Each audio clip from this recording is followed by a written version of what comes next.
5 ఏళ్ళలో 45,000 కోట్ల పెట్టుబడి ఆంధ్ర రాష్ట్రానికి తీసుకొస్తామని మేము ఒక ఒప్పందం కుదిరించుకున్నాం.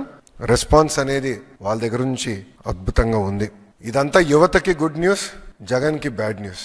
ఈ రోజు కూడా మీరు చూస్తే చంద్రబాబు నాయుడు గారు పదే పదే చెప్తున్నారు, జగన్ అనే వ్యక్తి క్రిమినలైజేషన్ ఆఫ్ పాలిటిక్స్ చేస్తున్నాడు.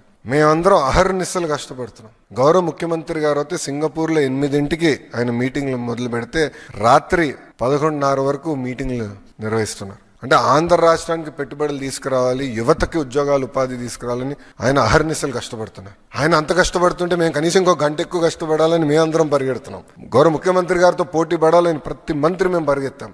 ఇదంతా జరుగుతున్న సమయంలో ఒక వ్యక్తి మురళీ కృష్ణ అని ఒక వ్యక్తి సింగపూర్ ప్రభుత్వానికి ఈమెయిల్ పంపించాడు. అక్కడున్న మంత్రులందరికీ, అధికారులందరికీ, సింగపూర్ హై కమిషనర్ తో సహా ఆ వ్యక్తి ఈమెయిల్ పంపించాడు.